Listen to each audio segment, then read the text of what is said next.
Gaya ng aking sinabi kahapon, Typhoon Uwan pagkapasok ng Philippine Area of Responsibility agad-agad nakataas na sa tropical cyclone wind signal.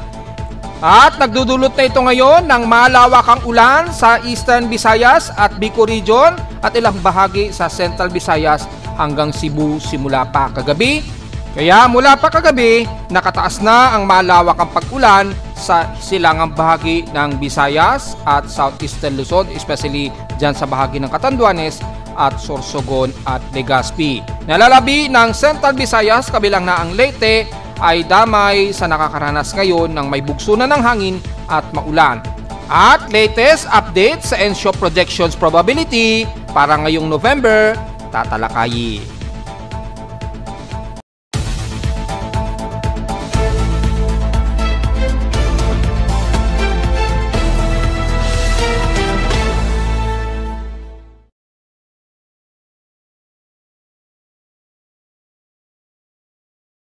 Hello, good morning mga folks. Welcome po muli sa ating Daily Weather Bulletin at Analysis para sa araw ng Sabado, November 8, 2025. Ang oras sa ating Boss Mike may maga ay alas 11:12 na ng umaga. Gaya na ating report kahapon nagbabala na po tayo since 3 days ago. Inaasahang unti-unti magiging high risk area na po ang silangang bahagi ng Eastern Visayas.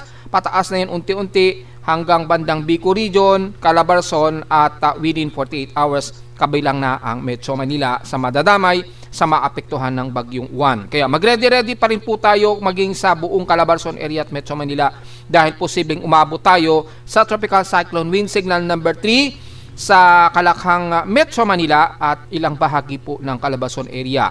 Dahil halos didikit o halos dikit ang lapit ng sentro nitong si Uwan dito bago maglandfall sa may bandang Aurora. So dahil nga po sa nakaraang 4 na araw ay ipinaliwanag na nga po natin ay magdedepende po yan sa ridge of high pressure area sa itaas kapag ito ay lalong lumakas. Kung naalala ninyo sa report ko sa YouTube channel, kasi marami pa ning nagbabanggit 4 days ago ko pa po pinaliwanag yan. Sabi ko nga po, wavy ang galaw ng ating high pressure area. Tatalakayin natin yan maya-maya kung ano ang sequence na kung bakit bumababa nga po yung trajectory talaga ng bagyo kapag lumalakas ang high pressure area. At yan ang magiging dahilan kung bakit posibleng maging 2 beses na papasok pa ng Philippine Area of Responsibility itong si Bagyong Uwan. So sa lagay muna tayo ng panahon ay kasalukuyang may mga water vapor accumulated na po, although mga light to moderate lamang ang nakikitaan natin kabilang na sa bahagi ng Metro Manila, at least mga 0.1 to 0.5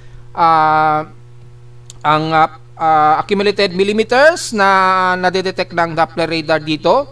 So unti-unti tataas na rin ang accumulation niyan sa loob ng 24 oras habang lumalapit yung bagyo. So asahan na po natin yan mga folks at ilang beses na rin natin ipinaliwanag yan.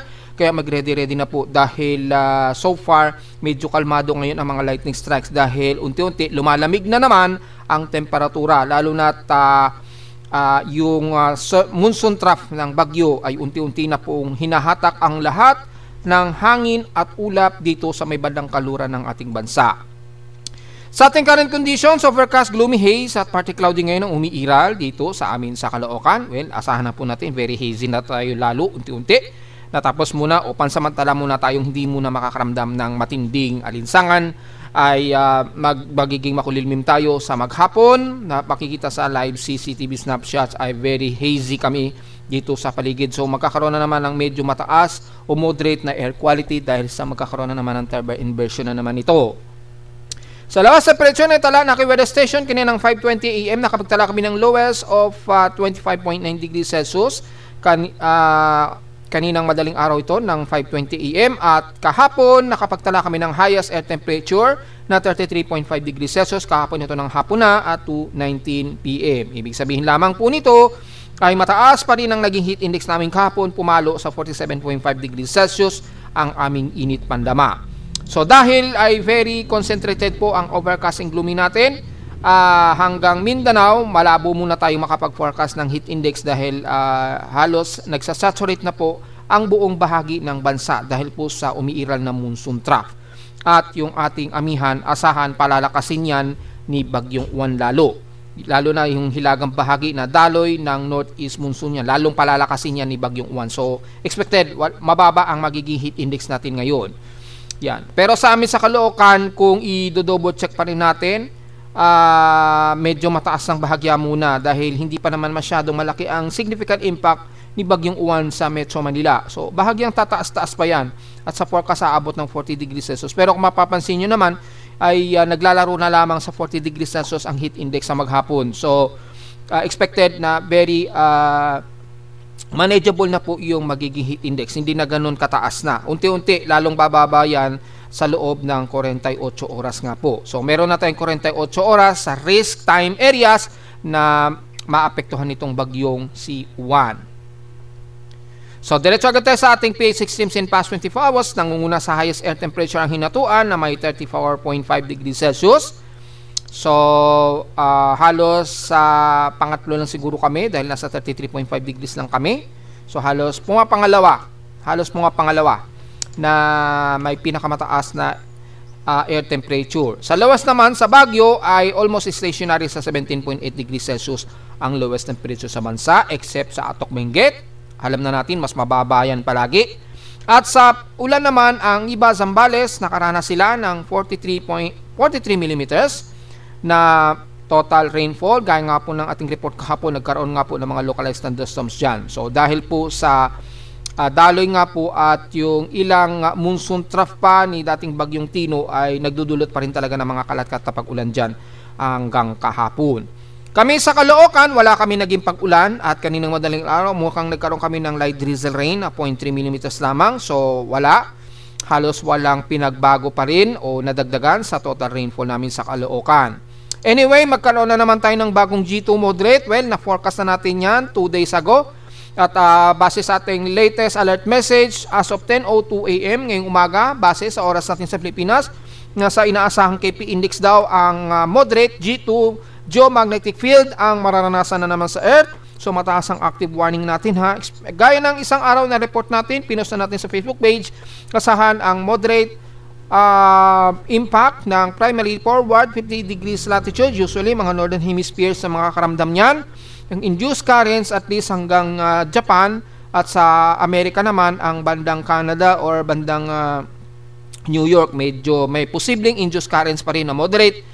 At lalo na sa mga high latitude areas na may mga power systems, yung mga matataas na ano yan, na power distribution na matataas ang altitude, usually makakaramdam daw ng mga moderate o biglaang power grid fluctuation sa so take note yan. Sa spacecraft naman, asahan ang orientation, magkakaroon na naman ng misaccurate, so makaka-apekto to sa accuracy ng ating weather forecast at tropical cyclone track forecast. So magkakaroon ng konting irregularities, malamang ay magiging disaccurate na naman yung ating track ng tropical cyclone sector. Hopefully hindi masyado, pero hindi na natin inaasahan yan na mangyayari dahil nga po sa kalagayan na ito na posibleng umabot pa sa KP index geomagnetic field. Radio frequencies, especially high frequency, merong mga radio propagation daw, medyo mababa o bumababa yung frequency. So medyo fuzzy in higher latitude. So hopefully mga hindi naman kayo lalagpas ng 17 siguro, mga around 17 to 20 meters ang taas siguro. Yan, mga between siguro mga 15 to 30 meters. Mukhang maganda naman yung high frequency conditions ninyo. So sa ating 3 days KP index breakdown base sa data feed ng NOAA, may ino-observe nga po tayo na inaasahan na NOAA scale G2. 3 days ago, sinabi na natin yan hanggang Sabado na magkakaroon tayo ng continuous warning NOAA scale. Posibleng hanggang G2 nga po. So, magsisimula yan sa 4.33 at maaaring pumalo sa 5.67 G2 geomagnetic storm ang mararamdaman natin. So, mga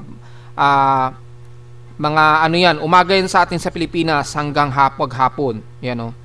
So mga ngayong umaga, dire-diretso yun hanggang maghapon. Kaya medyo may mararamdaman kayong parang mainit na para kayo nasa loob ng microwave. At ganun din sa loob na 3 araw, posibleng mag-continuous pa rin hanggang November 10 po yan. So habang niraragasa tayo ng bagyo, niraragasa din tayo ng sama ng panahon sa labas ng ating mundo. Yun naman yung behavior ng haring araw. So, wala tayong ligtas sa sama ng panahon sa loob ng Earth at sa labas ng Earth. Pareho tayong mayroong masamang lagay ng panahon din. So, maliwanag yan. Epekto yan ng coronal mass ejection pa rin, minor to moderate. Meron nga tayong cluster na nakatutok sa Earth na. Kung titingnan natin sa ating sunspots ay nakatutok ng direkta sa Earth ang AR4274. Malawak-lawak po yan ha. Mas malaki pa yan sa Earth. So malakas ang burst niyan kapag nagkakaroon ng geomagnetic at solar field, o especially coronal mass ejections at solar radiation. So dahil sa solar radiation, meron tayong mataas na 133 na sunspot ngayon. Yan, medyo nakatutok sa Earth. So alam na natin ang mangyayari. At yung KP index, maglalaro yan sa active to minor at posible pang umabot ng G2, active geomagnetic field. So kung titingnan natin yung burst, pinakita natin isang araw yung geomagnetic burst nitong base sa LASCO satellite imagery. Hindi satellite imagery, ng solar probe, rather. Solar probe kasi ang ginagamit nito ay mula pa nung nakarang araw ay 7 ng November. Kahapon po yan, nagkaroon ng continuous burst dahil nga po nakatutok sa atin. Ayan o. So malinaw naman yan, nakikita ninyo dito sa pinaka-LASCO ang burst ng haring araw. Ayun, mga 11 at 12 o'clock position, nagkaroon na naman ng solar flare burst. So arriving yan talaga sa Earth. At dahil po sa continuous yan, ay mararamdaman na naman natin ang matinding epekto ng solar flare na naman yan sa loob ng 3 araw. So malinaw yan mga folks, ayan o, kitang-kita naman. So may mga burst base na rin sa LASCO solar probe. Yan o. So, ito po yun, yung nakatutok sa atin sa Earth, yung AR4274. So, expected na mga CME conditions. So, nasa natin ang radio blackout, papalo yan ng 80% sa loob ng 3 araw po. So, maaaring mag-moderate at posible rin ang RT strong dahil nga po sa AR4274 na nakatutok nga po sa Earth. Ayun, no? Simula kahapon pa actually yan hanggang November 10, tuloy-tuloy po yan mga folks. So malinaw yan. So mayroon tayong moderate solar wind arrivals, yan, moderate na po, at pinaka-highest umaabot ng 859 km/s or halos mahigit sa 2 million o 2.2 million km/h ang bilis nito. So moderate high speed ang ating solar wind, kaya malakas ang impact sa Earth kapag bumalandra sa ating magnetosphere. So sa ngayon wala namang solar X-ray flux. So wala tayong masyadong X-ray flux. Medyo kalmado naman siya, pero posibleng maglalaro yung ating solar photon flux. Pero yung geomagnetic field arrivals mataas yan, ayun, G2. Pumalo ng G3.3, G6.33 rather.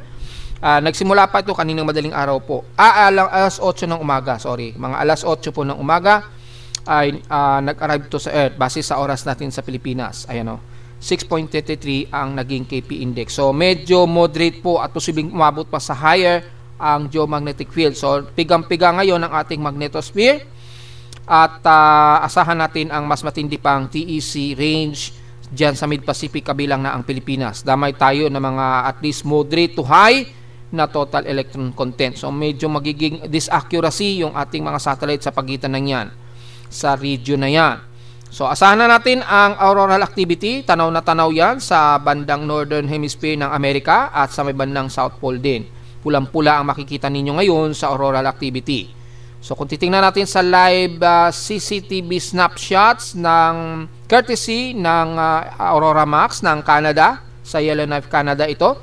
Yan, ginagamit natin para matatanaw natin in real time yung actual na auroral activity. So far sa may bandang Yellowknife Canada hindi masyado tanaw. Usually sa may bandang northern part pa ng Canada. So yun po. Yan. So makikita natin bandang northern part pa, hindi pa masyado umaabot sa may bandang Yellowknife Canada yung aurora. Pero tanaw na tanaw naman natin yung auroral activity sa North Pole and South Pole po niyan. So malakas po yung burst ng radial velocity. Isang araw na i-report na nga po natin. Ayan o. So lakas ng impact sa Earth. Ayan o, yung CME tumama sa Earth. So ayan o, sapul tayo. So So mababa, mataas din ng plasma density, so nagta-fluctuate ng halos mag-800 km/s. Lakas niyan. So madidistort ng hustong ating magnetosphere niyan. Ayun oh. Between November 7 and November 8. So lakas ng impact. Pero dahil geomagnetic activity, hindi masyado natin ramdam ang D-region absorption, pero asahan natin ay matindi ang epekto sa ating high frequency band condition. So yung very high frequency band, mas mababa, medyo matindi ang distortion. Buti na lamang fiber optic na ginagamit natin sa telecommunication, lalo na sa TV and sa television. Usually ay gumagamit na tayo ng fiber optic na. Kasi kapag VHF pa rin ang ginagamit natin, malamang ito mararamdaman natin. Napaka-distort ng ating VHF condition. Dati, yung TV na ginagamit natin, di ba, VHF ang ginagamit natin.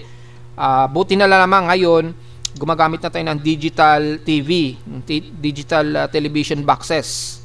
Gumagamit ng fiber optic yan, so hindi masyado maka-apekto. However, dahil ang fiber optic dumadaan pa rin yan through satellite, lalo na kung ibang bansa ang transmission, ay posible pa rin ang distortion dulot ng CME ng haring araw dahil napaka-powerful ng ating haring araw. So hindi lang alagay ng panahon dito sa loob ng mundo natin ang umiiral ngayon, maging sa labas ng ating mundo umiiral din ang sama din ng panahon.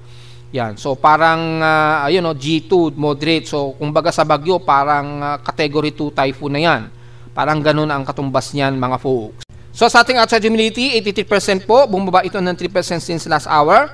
So medyo thunderstormy tayo ng bahagya, alanganin na nasa 1,008 hectopascals ang ating atmospheric pressure. Mabagal ang pababa nito since last hour. Gaya nga ating inaasahan, mataas ang ating air quality. So medyo moderate ito, posible pa itong mag-high dahil sa thermal inversion. Dahil nasa 32.5 micrograms per cubic meter ang ating particulate matter 10. So magmas po tayo dahil sa mga sensitibong mga bagay. Dahil medyo mahirapan persist o mawala sa persisting yung ating air pollution dahil napaka-gloomy at maulap ang ating panahon na naman. So makikita niyo yung ating solar energy mababa. So medyo hirap ang ultraviolet makapag-penetrate dahil sa matinding ulap natin sa Pilipinas. Sa ating high tide, low tide status, minimum low po tayo. So alam na po natin na magiging mas maalon po ang karagatan.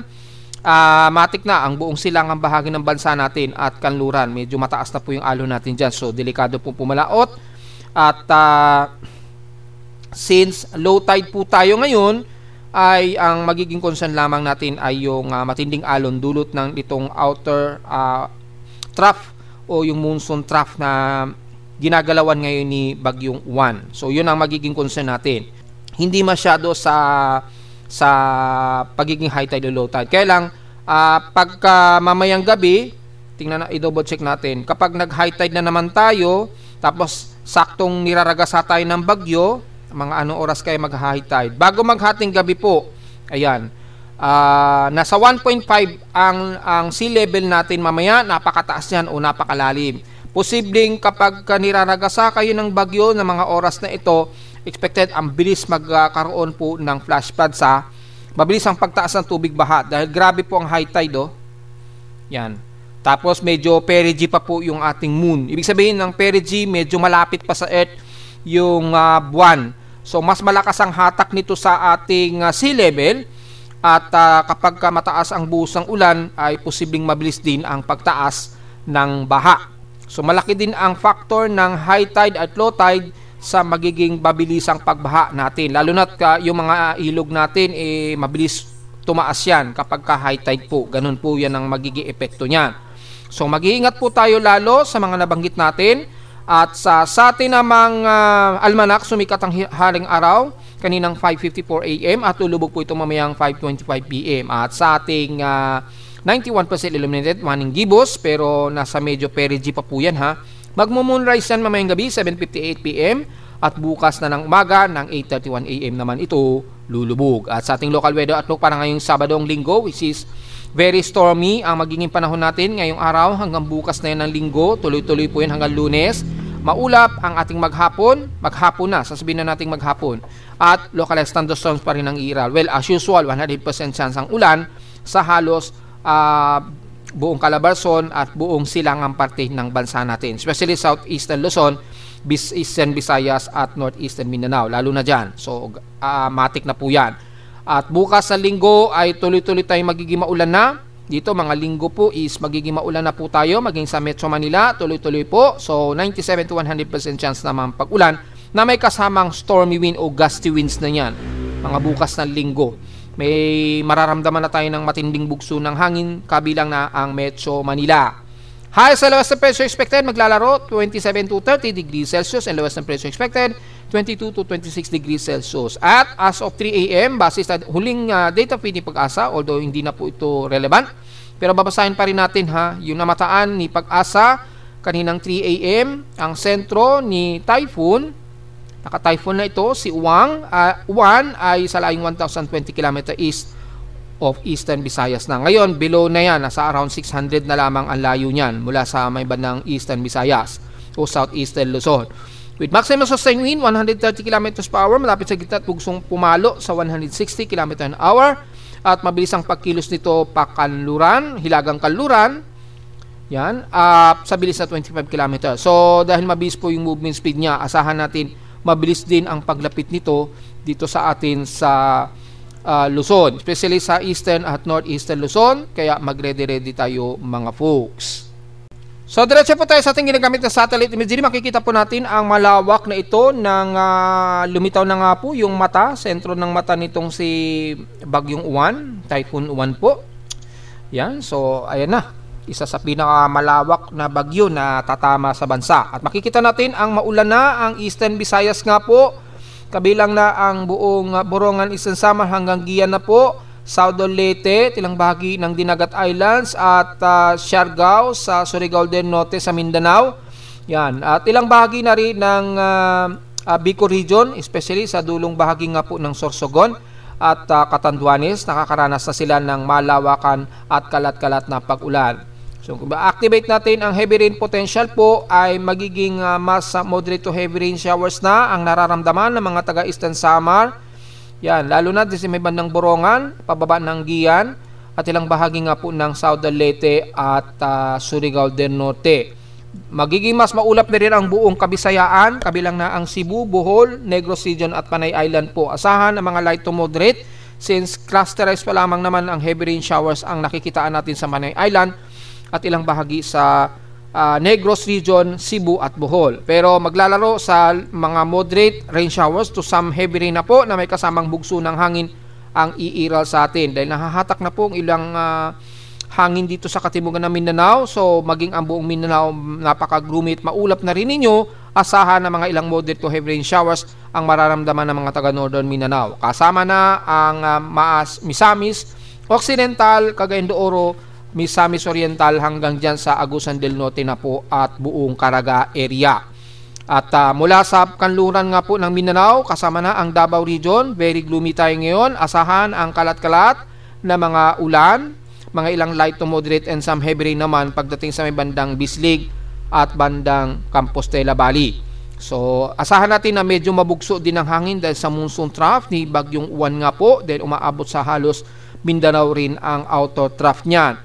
Ganon din sa buong Kabisayaan at alam na po natin ang gagawin. Asahan ang matinding busang ulan na may kasamang pagkulog at pagkidlat niyan. Yan. So ganon din ang bahagi ng Southern Luzon. Magiging very gloomy na tayo, concentrated. Kabilang na ang buong Bicol Region at mula dito sa may bahagi ng Marinduque, Maparomlon man yan at Mindoro hanggang sa may bandang Coron at El Nido sa Palawan. Moderate to some heavy rain showers ang unti-unting mararamdaman natin yan dahil sa monsoon trough o extension trough nga po, dahil malawak ang inflow ngayon ng Bagyong C1. Yan, napakalawak po ng inflow ng hangin niya, lalo na dito sa may bandang katimugang bahagi niya. So asahan na natin ang malakas na inflow dyan. Expected ang malawak ang kalat-kalat na pag-ulan dyan ha. Yan, malawakan po yung pinaka-inflow ng Bagyong C1. At dahil nga po dyan ay magiging malawakan na unti-unti ang pag-ulan sa buong Eastern Visayas, maging sa bandang Southern Luzon po.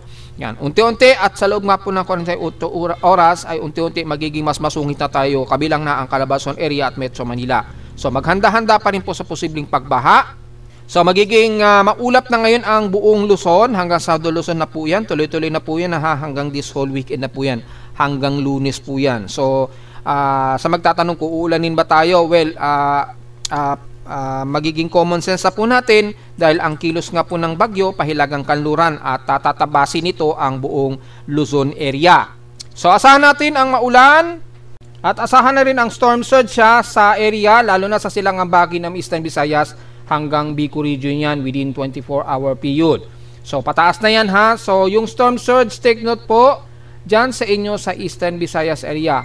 Asahan malakas po yan.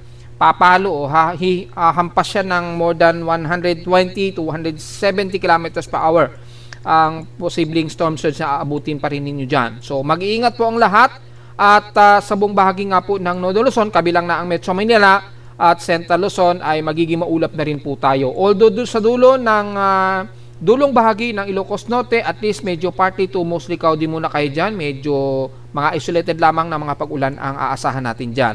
Pero mula dito sa buong Cagayan Valley, pababa ng Quezon Province, mula Aurora, pababa na yan ng bandang Bicol region, ay mas magiging maulap na tayo at asahan ang medyo makakaramdam na tayo na medyo bugso na ng hangin unti-unti habang mas lumalapit ang pinaka-band nitong si Juan.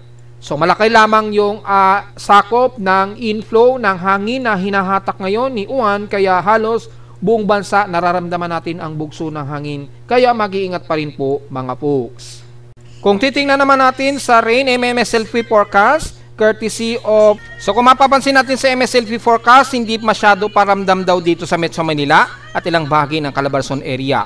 Pero sa ilang bahagi ng Kanluran, medyo magiging maulan daw. Well, epekto po yan ng inflow o yung malakas na bahagi na kung saan nahahatak ni Bagyong Juan ang inflow ng hangin. Kung mapapansin nyo po yung monsoon trap dito, malakas po ang hatak nito kay Juan.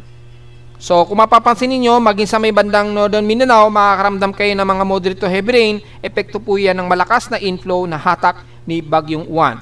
Pero asahan na rin natin ang silangang bahagi, medyo magiging dry up dahil malakas ang hatak kasi. Yung hatak kasi nito, minsan ng accumulated ng malakas na water vapor, minsan ay nagbavari sa lakas ng area na binabaltak ng isang bagyo. Yung hatak kasi yan malakas, kaya minsan kahit mataas yung accumulated water vapor, mapapansin nyo bakit parang light drizzle rain lang nararamdaman namin dito at hindi malakas ang ulan. Kasi yung most of water vapor, malakas po yung hatak niya, hatak ng bagyo, yung inflow ng hangin. So imbis na yung babagsak sa inyo yung tubig ulan, minsan, babagsak ito sa karagatan dito.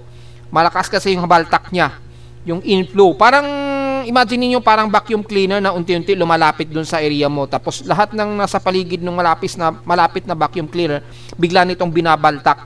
Kaya, imbis na babagsak sa inyong lugar, yung malawakang water vapor, yung ulan, o yung moisture, minsan, sumasama muna siya sa hatak ng hangin. So minsan sa karagatan ito ng Dagat Pasipiko bumabagsak imbis na sa inyo. Kaya mapapansin niyo magkakaroon kayo ng mga pag-ulan pero parang wisik o light drizzle rain lang muna, pero may bugso po ng hangin na makasama.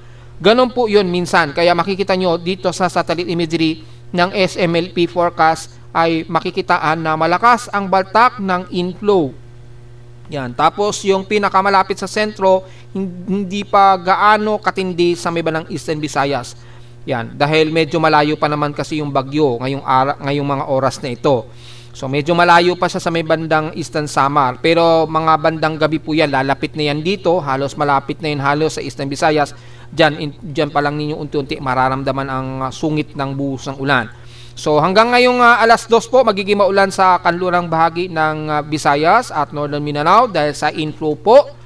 At mula naman mamayang hapon, yan, mga bandang 2 o'clock PM po ito, onwards. Kaya maghanda-handa po ang lahat mga folks sa masungit na buhos ng ulan ang mararamdaman na ninyo dyan sa may bandang Eastern Visayas. At ilang bahagi nga po ng Bicol region unti-unti. So mga bandang hapon po, dito mukhang medyo light drizzle rain ang pinapakita dito na ulan. So bandang Palaw muna makakaranas ng bagsik ng ulan.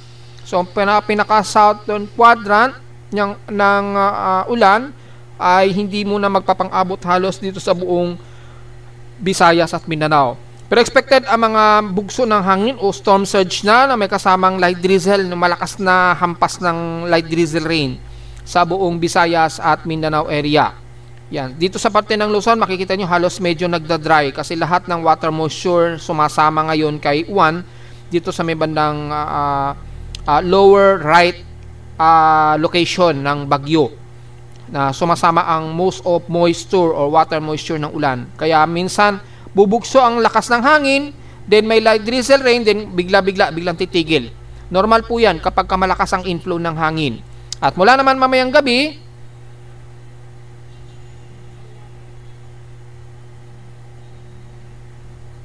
yan. Dito ay nararamdaman na ng husto ng mga taga Bicol Region at Eastern Visayas ang sungit ng ulan na may dalang bugso na hangin. Yung storm surge po, kitang-kita na dito. Mamayang gabi na po yan, kaya mamayang gabi dyan na, mas ramdam na ninyo sa may bandang Southeastern Luzon, lalo na ng mga taga Catanduanes sa Bicol Region at hanggang Sorsogon na yan at most of Eastern Visayas. Ayan malakas na storm surge dyan kahit na malayo ang sentro ng mata ng bagyo sa inyo. Yan. Malamang nakataas na sa tropical cyclone wind signal number 2 to signal number 3 na yan si Pag-asa dyan sa inyo. So baka ngayon pa lamang maaga na itaas yan ni Pag-asa. So bahala na si Pag-asa, kung titingnan nyo po yung pinaka-official, sundin nyo na lamang po yung advisory ni Pag-asa sa pagtataas ng tropical cyclone wind signal. Dahil kung titingnan natin sa tropical cyclone wind signal, ito under construction ko pa po. Ito hindi pa to sigurado functional dahil inaaral ko pa paano mag-automatic attach. Kasi gusto kong magkaroon ng sariling interactive map ng tropical cyclone wind signal para mas real time natin nakikita. At ang areas naman, ito yung nakataas kay Pag-asa ngayon as of 11, mga 11 o'clock po na updates nila. Nakataas na ang tropical cyclone wind signal number 2 sa may bandang Catanduanes, eastern portion ng Camarines Sur. So ipopost ko uli yan sa Facebook page maya-mayang konti. So makikita nyo mula si Ruma, Timbanak at Dulong Albay, Sorsogon at Icao Islands, damay-damay na hanggang Naga. So halos buong Bicol Region nakataas sa tropical cyclone wind signal number 2 na po. Kabilang na ang bandang Iriga City, yan, San Jose, Tigaon, Gatchitoorena, yan. So, kasama na ang buong Camarines Sur po yan, nakataas po. And then, mula Albay, Sorsogon, binanggit na natin kanina, sa bandang Eastern at Northern Samar naman, nakataas. At Northern portion ng Northern Samar, mula sa Matiginaw, San Jose de Buan, Calbayog, yan, nakataas sa tropical cyclone wind signal number 2 yan. Northern portions ng Eastern Samar, Maslog, yan, San Policarpio, Dolores, hanggang Atchete na yan. And the rest ng Northern Samar nga po, kabilang na ang Matuginaw, San Jose de Buan, at Maslog, yan, kasama na. Ang northern portions ng Samar at Eastern Samar, nakataas sa tropical cyclone wind signal number 2. So halos ang buong area ng eastern portions ng Camarines Sur at pababa ng Sorsogon, nakataas na sa tropical cyclone wind signal number 2 po yan. Kasama na ang Catanduanes. At northern at eastern Samar naman ay ang northern portion nga po dyan sa may bandang Calbayog. Kasama na ang Eastern Samar o Northern Samar mula Maslog, Dolores hanggang Atchete. Tropical cyclone wind signal number 1 naman ang entire ng hanggang buong Northern Luzon na po yan hanggang Southern Luzon. So entire na, itinaas na ni Pag-asa. So buong Luzon po, entirely nakataas sa tropical cyclone wind signal. Mula Luzon, Batanes, hanggang Cagayan, Mountain Province, lahat. Ayan, mababasa nyo na lahat yan. Ayan. So, nakataas pa rin.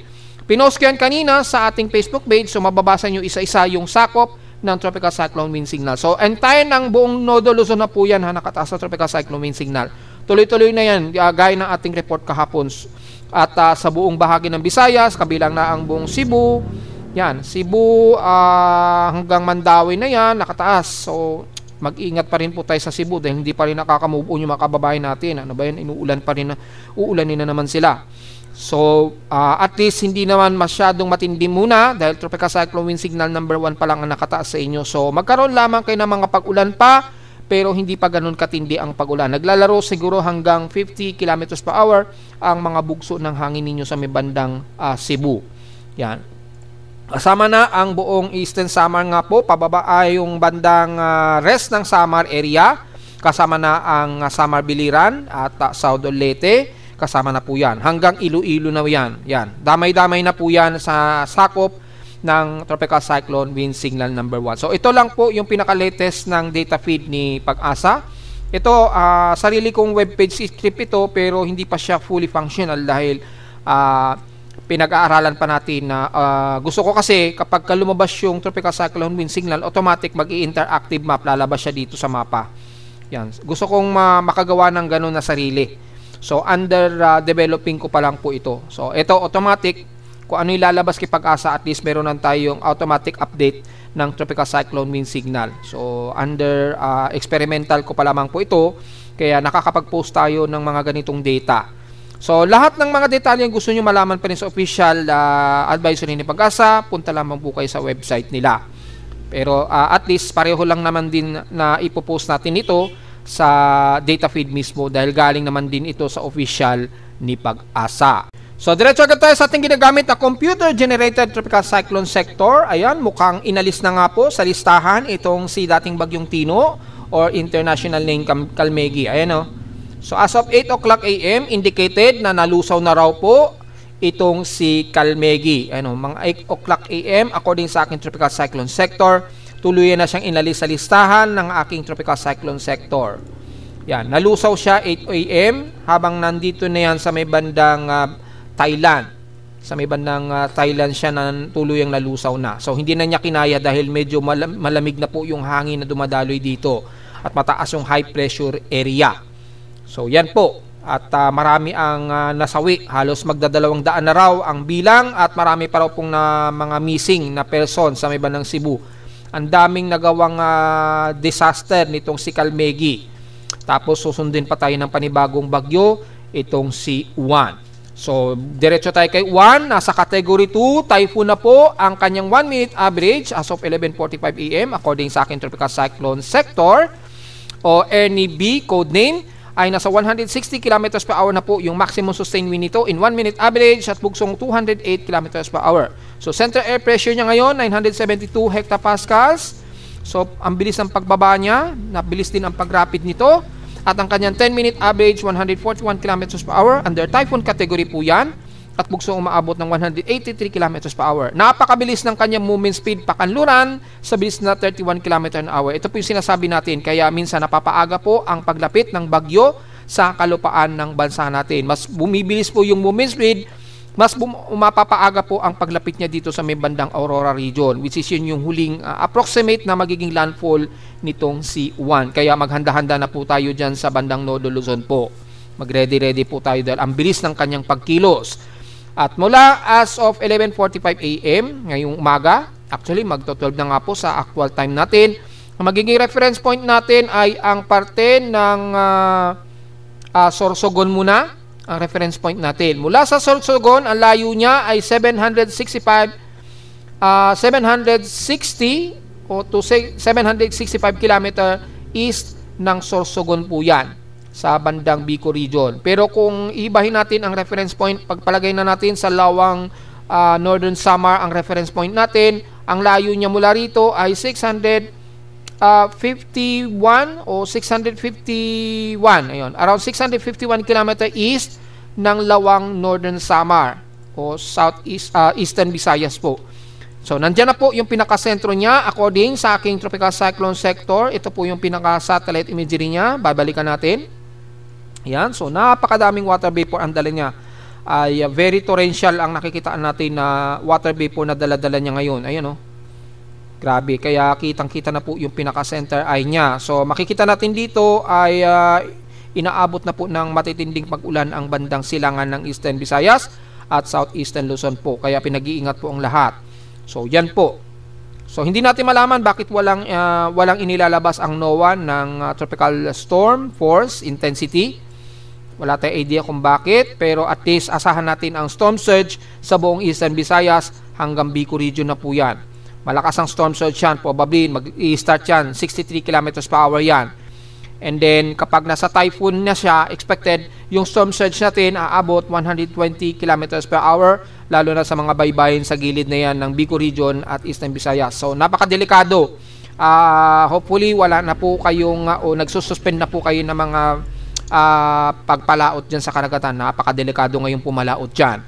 Maabot malamang yan mga 2 to 3 meters at posibleng pumalo pa yan hanggang 4 meters sa loob ng 48 oras nga po na binibigay natin. So mula sa pinaka-tropical cyclone track combination, dito is itong track na to ng Japan Meteorological Agency, consider medyo error-errors na po ito. So medyo meron na siyang error sa kanyang computation. So hindi natin alam sa ating tropical cyclone sector, medyo off yung kanyang computation. Nanatiling bandang Palanan, Isabela pa rin ang landfall niya. Pero kung titingnan natin sa official tropical cyclone forecast error ng Japan Meteorological Agency, mapapansin niyo po yung pinaka-official track niya ay mababa na rin ang trajectory niya. Yan, mababa na rin po. Yan, so makikita niyo po yung pinaka-trajectory niya. Ito na po, ayan na po yung trajectory niya. So dito medyo mas bumaba po yung trajectory niya, kaya makikita nyo po yung posibleng landfall nito either magkakasiguran aurora. Ito po yung pinaka close accuracy niya. I-zoom in natin dito ha. So pwede nyo po makita to sa ating website. Ito yung pinaka real time na accumulated forecast mula mismo sa system ng Japan Meteorological Agency. Dito nyo makikita yung pinaka most of accuracy ng data nila. At meron po tayo niyan sa tropical cyclone sector. Para sa makuha ang pinaka-accurate ng forecast track, pwede nyo ma-analyze dito. Yan, ito yung pinaka-forecast track niya. So, posibleng maglandfall ito sa bandang Dipakulangan o bandang dito pagitan, Dipakulaw, Aurora, or pwedeng magkasiguran aurora dahil meron siyang at least mga around 55 to 75% yung accuracy na dito ito tatama. Yan. Mga 55 to 75% na tatama sa kasiguran aurora. Kaya makapapansin nyo po, bumaba na rin yung trajectory ng kay Japan Meteorological Agency. Ito makikita ninyo dito is considering very error-reduced na po yan dahil lumipas na ang 48 oras, hindi na nagbago dun sa script ng tropical cyclone sector ko. So, aalamin ko kung ano yung problem. Pero may backup tayo niyan. Ito yung tinatawag ko na tropical cyclone forecast error. Kasi minsan mahirap i-compute ng web script ng tropical cyclone sector o nahihirapan si NEB i-compute yan. Imagine nyo po, probability ang kinukuha dyan.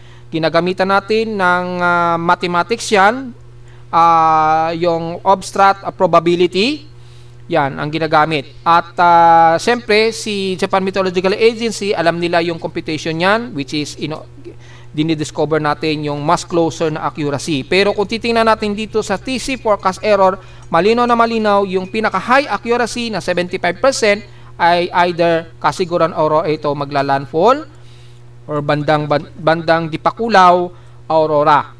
Yan, either dito po yan magla-landfall, dito. Yan, dito or bandang kasiguran Aurora, dito magla-landfall yan. Yan, anong araw yan?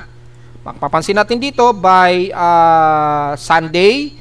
Yan, mga bandang alas 9. So bandang alas 8 ito ng gabi. Malapit ito sa nasa baybayin na raw ito ng kasiguran Aurora. Since bumilis po kasi yung movement speed niya, mapapansin nyo, bumilis din ang posibleng paglandfall nito dito sa may bandang Aurora nga po. Yan o, mga linggo po ng gabi pa lamang. So, baka maglandfall na ito sa may bandang Aurora, either kasiguran Aurora man ito o Dipakulaw, ay bukas na po yan ng gabi. So, parang hindi na niya paaabutin siguro ng Lunes ng madaling araw na maglalandfall dito sa either kasiguran o Dipakulaw, Aurora. Ngayon, kung titingnan natin yung computation ng tropical cyclone forecast error, mula rito hanggang dito ay tatawirin nito ang buong Quirino, Nueva Vizcaya hanggang Benguet. And then, posible itong umexit dito sa may bandang La Union. Yan. Dalawa ang possible exit point nito, either dito sa may bandang San Fernando, La Union, or bandang San Juan, or either Bacnotan.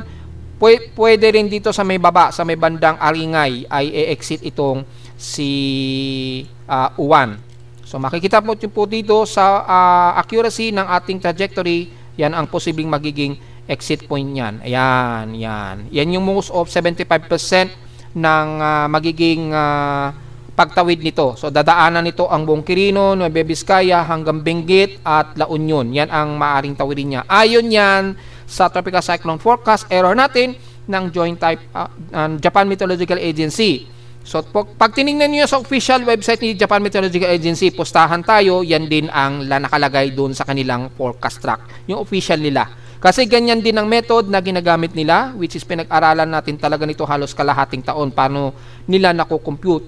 Kasi itong computation ni Japan Meteorological Agency, binabase nila ito sa real time. Kasi importante talaga ang real time.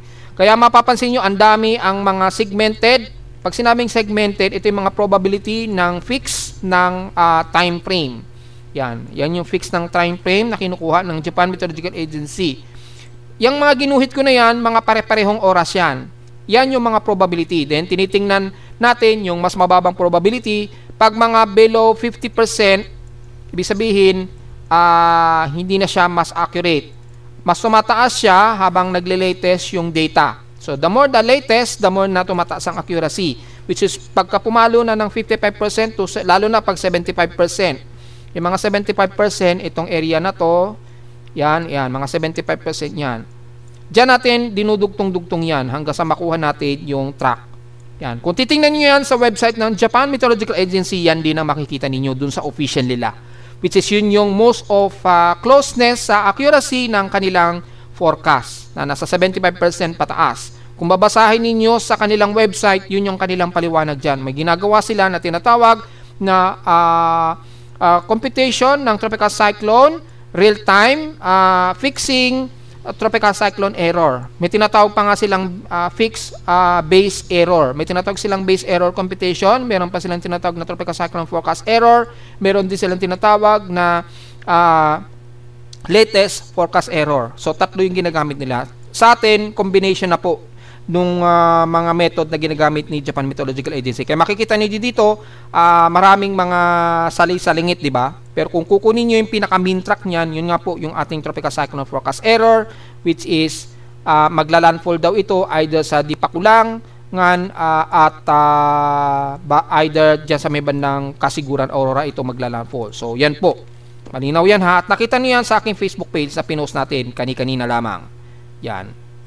At paglabas nito ng Philippine Area of Responsibility, expected, lalabas ito ng PAR by Sunday, Lunes na. Mga Lunes na daw ito ng umaga. Double check natin kung Lunes ng umaga. Mga Tuesday pala. Tuesday. So, mga Tuesday po ng umaga, kasi nakalagay dito is November 11, mga umaga. Yan. Again, laging 1 hour po ang ahead ng Japan sa Pilipinas. So, sa Pilipinas, 8 o'clock yan ng umaga sa atin. Sa Japan, 9 o'clock na yan. So, mapapansin nyo po yung difference. Ahead sila ng 1 hour sa atin. So, November 11, which is Tuesday, ng umaga daw, inaasahan ng umaga, lalabas na raw ito ng Philippine Area of Responsibility. Ayun, no? Ito naman, mga nasa around 3 p.m. na daw ito. So, 3 o'clock p.m. So, umaga pa lang ay posible na itong lumabas ng Philippine Area of Responsibility. And then, mapapansin nyo po, dahil malakas po yung ating amihan dito, bakit hindi siya napadaos-dos? Kasi po, ang bagyo, kapag sobrang laki na ng diametro niya, yung kanyang bigat, masyado na siyang mabigat. Ang nangyayari lang, babangga lamang siya sa lakas ng daloy ng northeast monsoon dito. So, yung northeast, hindi niya kaya pa na maitulak padaos-dos ang bagyo. Lalo na't kapag sobrang laki na ng diametro ng bagyo. So, sa mga nagtatanong bakit imbis na dadaos-dos siya paglabas ng PAR, bakit tataas pa ito? Magre-recurve siya pataas papunta ng Taiwan. Kasi nga po, kung mapapansin nyo yung satellite imagery, sobrang lawak at laki. Sobrang laki po nung kanyang diametro. Ayan o. Halos buong Pilipinas sakop ng bagyong ito. Itong bagyong si Uwan. Sa sobrang laki po niya, napakabigat niyan para matulak pa ng husto pababa ng high pressure area dito. Pero siyempre, habang umaabante ito pa hilagang kanluran, bumibigat naman sa kanya yung high pressure area dito. Kaya ang gagawin na lamang niya, susundin na lamang niya yung Coriolis track. Ibig sabihin, pag sinabing Coriolis, dahil pa counterclockwise po ang ikot ng bagyo, di ba? So, may tinatawag tayong physics. Kapag mayroong pader dyan, subukan nyo magpaikot ng trumpo na ang ikot ng trumpo counterclockwise, paikutin nyo yung trumpo. Pag bumangga yan sa pader, ang mangyayari, pag bumangga sa pader, di ba, ang trumpo bigla siyang gaganyan, di ba? Tatalsik siya pa right side, hindi siya pa left side. So, kapag pagbabasehan natin yung physics, ang galaw kasi ng bagyo, counterclockwise po yung ikot niyan ha, hindi clockwise. So, imagine niyo trumpo yan, at sobrang bigat ng trumpo, at bumangga siya sa pader, imbis na babalandra yan pa ganyan, ay nagiging paganyan ang nagiging galaw niya. Pagbangga niya rito sa pader, tatalsik siya pa right side. Ganyan. Yan po yung paliwanag sa physics niyan. So, kaya ang bagyo, sa sobrang bigat ng bagyo at nahaharangan siya ng high pressure area dito, ang tendency, imbis na dadaos-dos yan, ay kikilos yan pahilagang silangan. Kasi nga po, susundin niya ang physics velocity, yung bigat niya, base sa counterclockwise motion. So, yan po ang pinakapaliwanag niyan mga puksa. Baka may magsabi na naman, pahilaga daw ito kasi ganun. Ito na nga po, pinapaliwanag na nga natin kung bakit maghihilaga pa siya imbis na dadaos-dos itong si Uwan. Dahil sa sobrang laki ni Uwan, ay imagine nyo po, sobrang bigat na niyan para itaboy padaos-dos. Ang mag-a-apply sa kanya yung bigat niya. Kumbaga yung bigat ng kanyang diametric body. Tapos umiikot pa siya pa counterclockwise. So ang tendency niyan, pagka bumalandra siya dito sa pader ng high pressure area, tatalsik siya pa ganyan. Yan. So ang nangyayari, magre-recurve po siya. Papasok uli siya ng Philippine Area of Responsibility bandang Taiwan yan. So yun po yung mangyayari sa kanya dito, ay magre-recurve po ito pa Taiwan, ganyan. So mag-a-apply sa kanya ang physics ng kanyang bigat imbis na yung physics ng tulak ng high pressure area. Maliwanag yan mga folks ha. So kahit itanong nyo sa mga meteorologists, yun din ang ipapaliwanag sa inyo. Oo, kasi sobrang laki na ng bagyo eh. Laki na halos ng Pilipinas. Kaya ang mangyayari sa kanya, ang mag-a-apply sa kanya ngayon yung kanyang bigat o yung kanyang total laki o yung wide range ng body weight ng bagyong ito. Kaya mag-a-apply sa kanya yung physics.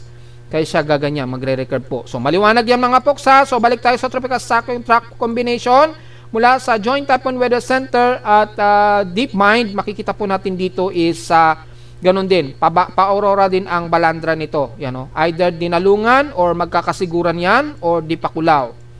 So, yung araw na expected na maglalandfall nga po ito dito ayon kay Joint Typhoon Weather Center ay mga bukas nga daw ng gabi na. So, ganun din ang pinakita natin sa Japan Meteorological Agency, mga bukas daw talaga ng linggo ng gabi. So, baka hindi na umabot ng hating gabi, maglalandfall na yan dyan sa may bandang Aurora. Kaya maghanda-handa na po lahat dahil asahan ang Tropical Cyclone Wind Signal number 5 sa area na yan under Super Typhoon category. Yan. Hihina ba yan pagka-landfall? Yes, lagi naman natin sinasabi, oras na mag-landfall po ng kalupaan ang isang malakas na bagyo o anumang bagyo, mababawasan yan at least 15 to 20%. So, pagka-landfall niyan, babalik yan sa pagiging typhoon category niya. Ayan, magiging typhoon category. So, makikita po, mula super typhoon, pagka-landfall niya, balik siya sa agad sa pagiging typhoon category. So, nabawasan po yung kanyang maximum sustained wind pagka-landfall. So, maliwanag naman yan, ilang beses na natin pinapaliwanag yan mga folks. So, yan, wala pa yatang data kay Pag-asa, na wala yung data ni Pag-asa sa atin. So, hindi naman din tayo magmi-miss dahil meron tayong iba't ibang weather agencies. Gaya na lamang ng Joint Typhoon Weather Center nga po. So, ito, sa Joint Typhoon Weather Center, pagitan ng Dinalungan at Dipakulaw sa Aurora ito, maglalandfall dito. So, sa mga kababayan natin sa Quirino, Benguet, yan, mag-ready-ready na po tayo dahil posibleng kapag nasunod ang Joint Typhoon Weather Center, re-recta ito sa mismong Baguio City o La Trinidad. Then, e-exit ito ng bandang San Fernando, La Union sa darating nga po na Lunes daw ng Lunes ng umaga. Ito, Lunes naman ng umaga ito. Nandito na yan sa karagatan ng La Union sa may bandang West Philippine Sea. So yan po. Ito po yung track ni Joint Typhoon Weather Center at makikita nyo po yung quadrant. Again, ang mas malakas po na impact ay ang upper right at left ng bagyo. Ibig sabihin, lahat ng tatamaan yan ng bagyo ay mas malakas. Yung malakas ang bugso na hangin at kasabay po ng matinding ulan. So, apektado po ang buong extreme Nodo Luzon. Apektado, mas malakas ang mararamdaman ninyo sa Quirino, Isabela, Mountain Province, hanggang Ilocos Sur na po yan, pataas na yan ng Tugigaraw. Yan, mas malakas po ang impact sa inyo dyan. Dito naman sa baba ng quadrant ng bagyo, kasama na ang Central Luzon, pababa ng bandang Metro Manila, at least moderate yung lakas niya. So siguro maglalaro mga around 110 to 130 kilometers per hour kasama ang Metro Manila, at dito naman sa taas maglalaro sa hanggang 150, posibleng umabot sa 150 to 180 kilometers per hour. Yung pinakamalakas na maximum sustained wind ng upper quadrant. So, take note yan ha mga folks ha. Ito po yung upper quadrant. Yan, sakop. Kung susundin natin yung pinakamalaki na ito ng Joint Typhoon Weather Center, ito po yan. Yan. Yan. So, ito yung upper right, upper left. So, alam niya po ninyo kung saan area kayo sa extreme Nodo Luzon ang mas malakas ang impact. Ang pinakamahina dito, sakop ang Central Luzon. Ito yung pinaka-weakest part. So, sakop dyan ang Central Luzon, Metro Manila, pababa ng bandang Quezon Province. Yan, medyo mas weakest dyan. So, mararamdaman natin ang bugso ng hangin. Maglalaro siguro mga 80 to 90 kilometers per hour. At yung mga ulan, maglalaro yan mga hanggang 100 to 100 o hanggang siguro mga around 180 to 200 millimeters ang buhos ng ulan natin. Pero probably mga hanggang 150 mga 150 mm to 180 mm ang total rainfall ang mararamdaman natin dyan sa Metro Manila. Pagdating ng araw na yan dito, anong araw to? Mga linggo nga po ng gabi bago mag-landfall. Yan, bago mag-landfall yan sa may bandang Aurora. So, bukas yan ng gabi, mag-ready-ready na tayo sa Metro Manila. Yan yung naka-forecast dito ha. So, pinaka-weakest at ang pinaka-moderate, yung medyo mas malakas ng konti, ang mararamdaman yan ay mga taga Bicol Region naman. Rest ng Bicol Region, Camarines Norte, Camarines Sur, yan, ramdam yan. Medyo moderate dyan kasi yung ascending ng water vapor at yung ascending ng lakas ng hangin. So, medyo mas malakas dyan. At pinaka mas malakas dito nga po sa upper right region. Ito, medyo dagat pa yan. Pero pagtawid dito sa may bandang gitna, pagka Nueva Vizcaya na yung sentro ni Juan, ay ramdam na ang mas malakas na impact dito sa may bandang Isabela, Ilagan, yan, Mountain Province po hanggang Ifugao yan. Hanggang Ilocos Sur, ramdam ang mas masungit na impact nitong si Juan. So, yun po ang pinaka-latest na paliwanag natin ha. At sa DeepMind naman, kung titingnan natin yung analysis, malawak din yung kanyang epekto. Yan. Yung kanyang pinaka-outer gale, abot pa rin hanggang Northern Samar. And pagdating dito, abot pa rin hanggang Bicol Region. So, malawak pa rin ang gale na aabutin niya. Kasama na ang buong Calabarzon, Metro Manila, at entirely na ng buong Nodo Luzon. Abot yung gale. So, maliwanag yan mga folks ha, at napakatindi at napakadelikadong bagyo po ito. Very high risk po ang buong Kabikulan hanggang entire ng Aurora at binanggit na natin dyan kung saan nakataas ang Tropical Cyclone Wind Signal number 5 mula Aurora hanggang Central Luzon na yan, at Tropical Cyclone Wind Signal number 3 maaring umabot sa Bulacan at Metro Manila. Under Super Typhoon po yan. And then pag landfall po yan, babagsak siya sa magiging typhoon category. So automatic ang Metro Manila babalik sa Tropical Cyclone Wind Signal number 2. Malamang yan. Hanggang Central Luzon na. Hanggang dyan sa may bandang Gapan. Then Tropical Cyclone Wind Signal number 3 na siguro mula Tarlac hanggang Pangasinan yan. Sa taas naman ay bandang Ilocos Sur hanggang dyan sa may bandang Mountain Province. Then Tropical Cyclone Wind Signal number 1, dulong bahagi na yan ng bandang Cagayan. At dito naman sa baba, kabilang na ang buong Calabarzon area hanggang Bicol Region. Tropical Cyclone Wind Signal number 1. Kapag landfall nito ha, at bumagsak sa pagiging typhoon category mula sa super typhoon category.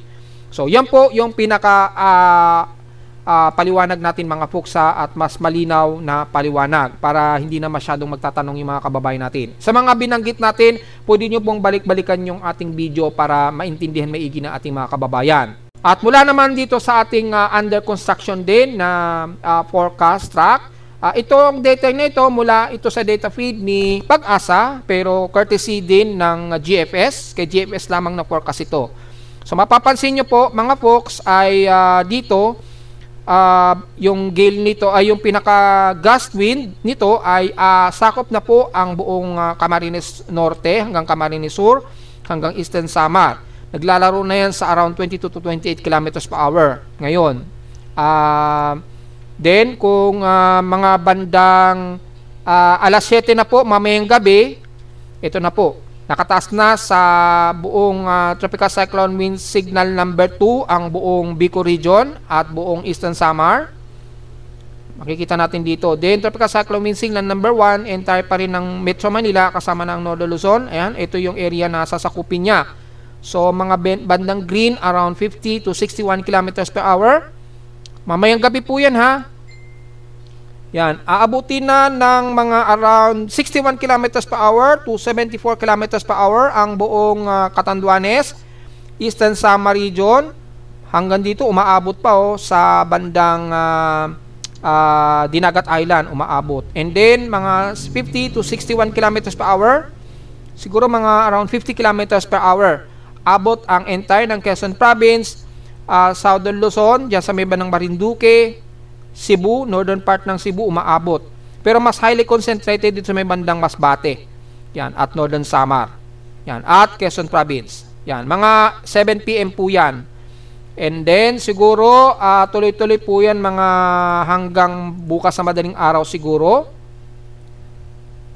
Mga 11 PM, ito po yung effective niyan. Ayan, kinabukasan na po ito ng bandang madaling araw, 4 AM. Ayan na po ang epekto niyan sa buong Kabikulan.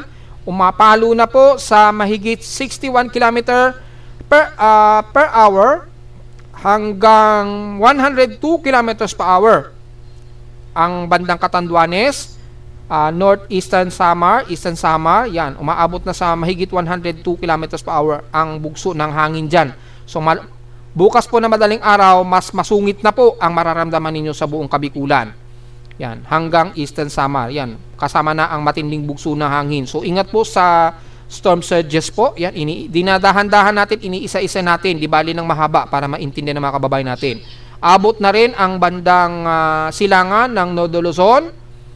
Dito sa bandang Metro Manila, at least hindi pa gaano. Ang bugso pa lamang ng hangin, approximately 38 to 50 kilometers per hour ang medyo mararamdaman na natin sa bugso. Pero most likely, mga 22 to 28 kilometers per hour. So, hindi pa gaano kalakasan sa Metro Manila. Ang mas malakas dito sa may bandang Bicol Region nga po at Eastern Visayas. Papalo na yan ng more than 100 kilometers per hour. Yan, ang expected atmospheric pressure dyan sa area na yan, 1,000 to 998 hectopascals. So, maganda yung representation. And then, mga bandang umaga na po yan, sa pagpalagay natin 8 o'clock AM. So bukas po ng umaga 8 o'clock AM, damay na ang buong Camarines Norte. Ayan, tumataas na rin ang bugso ng hangin sa may bandang Isabela, Aurora region, malakas na rin Dito malamang medyo very devastated na po ang buong Bicol region sa Camarines, Catanduanes, hanggang Sorsogon at Northern Samar. Umaabot na sa more than 102 to 107 kilometers per hour. Ito, titingnan nyo po dito. Ayan, yung orange na to. So, umaabot na sa around 102 to 117 kilometers per hour. And then, mula sa pinaka-Catanduanes area at Northern Samar, pumapalo na sa 117 to 133 kilometers per hour. So, malamang Tropical Cyclone Wind Signal number 4 na po ang nakataas dyan. Yan, Tropical Cyclone Wind Signal number 3 to Tropical Cyclone Wind Signal number 4. Bukas na po yan ng umaga dyan sa Bicol Region at Samar, Northern Samar lalo na. So Tropical Cyclone Wind Signal number 3 o 4 na po, itataas yan malamang ni Pag-asa. So dahil magsusuper typhoon po yan, posible pang ang Catanduanes mahagip sila ng Tropical Cyclone Wind Signal number 5 ni Pag-asa niyan. Yan, hanggang sa ito ay maglandfall. Sabihin na natin mga bukas po ng hapon, mga Sunday ng hapon, ayan na, nakataas na ang bugso na hangin natin sa Metro Manila. Mga bukas po yan ng bandang hapon. Papalo na rin ang Metro Manila sa 88 km per hour to 102 km per hour. Ang buong Metro Manila, Central Luzon, hanggang Central Luzon, and then pababa ng Quezon Province sa bandang Laguna, papalo na yan ng hanggang 88 to 102 km per hour na bugso ng hangin. Then tingnan natin mga bandang gabi pag naglandfall ito. So mga 6 PM, siguro mga 8 PM siguro. Mga around 7 o'clock to 8 PM, ito bago ito maglandfall ng bandang Aurora.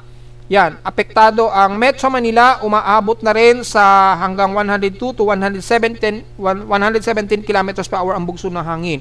Abot na ang buong Bicol region at buong Southern Luzon, pumapalo sa at least 88 to 102 km per hour ang bugso ng hangin.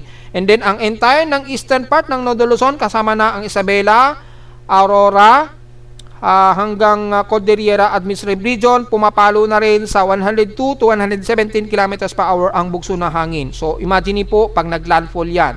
Yan, pag naglandfall ngayon yan, ay grabe ang maapektuhan ngayon sa buong Benguet, Pangasinan, hanggang dito sa may bandang Zambales. Abot na rin daw ang Metro Manila. Yan, hanggang Metro Manila, pumapalo sa 102 to 117 km per hour. And then malapit sa gitna, papalo sa 117 to 133 km per hour. So tropical cyclone wind signal number 5 yan kung under super typhoon. And then pag nag-typhoon category yan, pagka-landfall, tropical cyclone wind signal number 4 dyan sa paligid na yan. Malamang tropical cyclone wind signal number 3 sa Metro Manila. Yan, kasama ang Metro Manila niyan. Then tropical cyclone wind signal number 2 ang bahagi ng Laguna hanggang buong Bicol region. Yan po yung analysis natin dyan. So yan po yung mga posibleng magaganap po ha. Pero kay GFS pa lamang po ito. So maaaring iba yan sa ibang weather agencies. Yan po yung pinaka-animation niya. So may kakayahan mag-animate ito. And then yung accumulated rain sa Metro Manila, ito po yon in 24-hour period. Ito ngayon yon. Yung magiging SWAT niya, apektado ng at least 30 to 60 millimeters ang buong Bicol region, kabilang na ang Catanduanes, 60 mm pataas, hanggang Northern Samar, 60 mm po aabutin. Ayan o, malinaw naman po yan. Within 24 hours po yan. And then, hanggang bukas po ito, between bukas po yan ng umaga, hanggang Lunes po yan ng umaga. So, aabot sa 180 mm per hour pataas. So pwede pa siya umabot ng halos 300 mm na total rainfall ang buong Kabikulan, kabilang na ang buong Aurora. Yan, Central Luzon, aabutin daw ng at least 180 mm total rainfall to 200 mm. Ayan.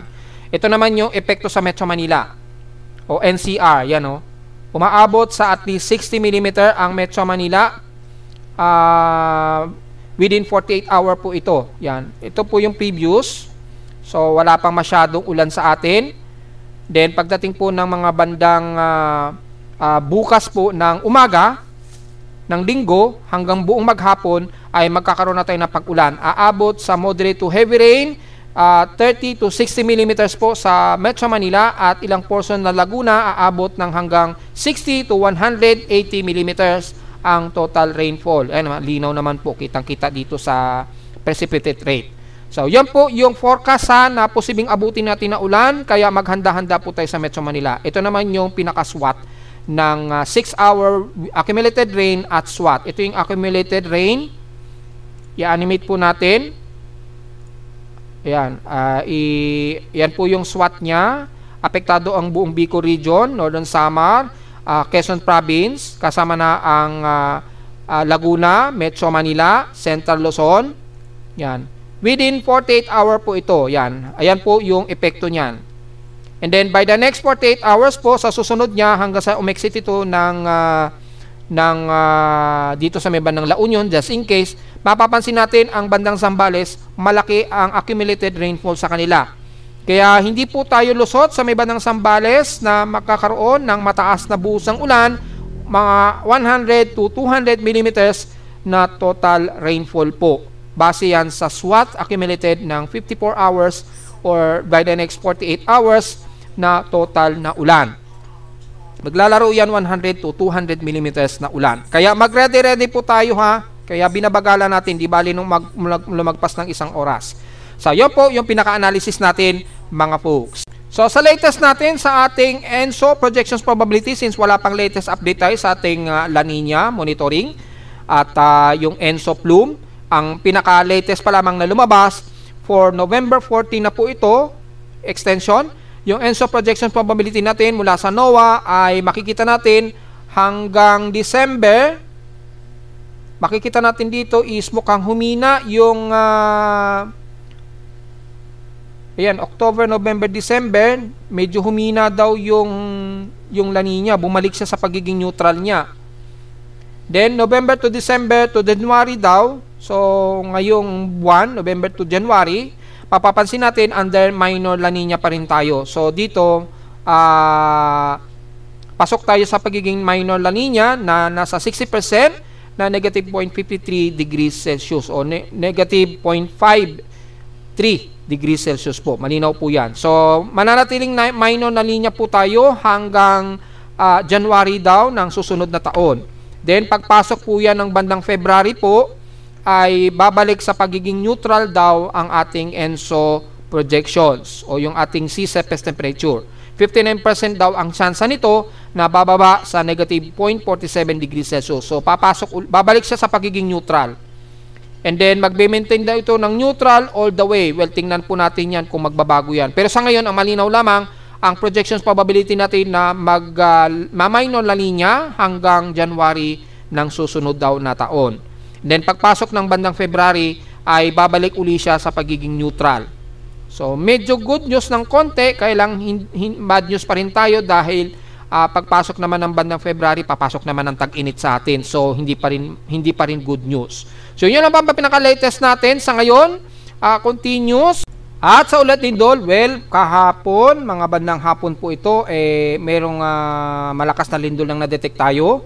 So kahapon po ito ng mga bandang alauna. Pero at least mga magnitude 4 po siguro ito or mga magnitude 4.0 na na-detect siguro ni PBOX kahapon. Pero ngayon ay wala naman tayong malakas na lindol na na-detect. Yan. So, diretso agad tayo sa pinaka data feed ni PBOX kung meron siyang na-detect na magnitude 4. Well, wala rin. Pero marami agad ang mga aftershocks pa rin. Tuloy-tuloy pa rin ang mga aftershocks. Ayun, no? Mag-isa may bandang Bogo, Cebu. At yan, mostly Bogo, Cebu po ang tuloy-tuloy na mga aftershocks po. Wala tayong masyado nakita sa may bandang Manay, Davao Oriental masyado. Yan. So bandang Cebu pa rin ang tuloy-tuloy, sa may bandang Bogo ang mga aftershocks kasabay naman ng masama na panahon. So mag-iingat pa rin po mga kababayan natin. Nakakalungkot naman ang sinapit mga kababayan natin sa Cebu. Hindi naman masyado ngayon nadadagdagan ang bandang Manay sa may bandang Davao Oriental, pero mag-ialista pa rin po tayo ha, kabilang na ang Surigao del Norte, lalo na sa may bandang Siargao. So tingnan natin sa ating historical earthquake data kung ilan na ang total earthquakes natin this month. Yan, so for the month of November, yan, ang total earthquakes na ngayon natin ay nasa 374, 347 dito sa magnitude 2.0, 24 sa magnitude 4 at wala pa rin tayong nadadagdagan so far sa ating magnitude 5 na nanatiling 3 lamang. So mapapansin natin tuloy-tuloy pa rin ang aftershock sa may bandang Cebu. Mahigit 100 na po ang lindol dyan sa may bandang Cebu o aftershocks. 102 na po ang total na cluster earthquake dyan.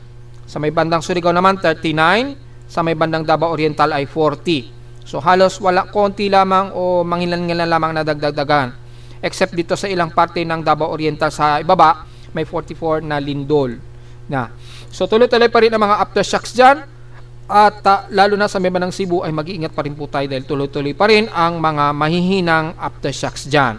So nasa 374 pa lang ang total earthquake natin. So mabilis ang pagdagdag niya, kaya kung yung annual frequency natin tuloy-tuloy pa rin ang paglayo sa bilang nung nakaraang taon po. At narito naman ating 3-day weather forecast para sa araw ng Sabado, November 8, 2025.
At hanggang dito naman po ating daily weather bulletin at analysis para sa araw ng Sabado, November 8, 2025. Huwag mong kalimutan na mag-like, share, subscribe po sa ating YouTube channel at visit lamang anytime sa ating website na www.pimoweather.com para sa ibang detalye nyo gusto malaman na hindi natin isama ang iyong tanghali na sa ating report.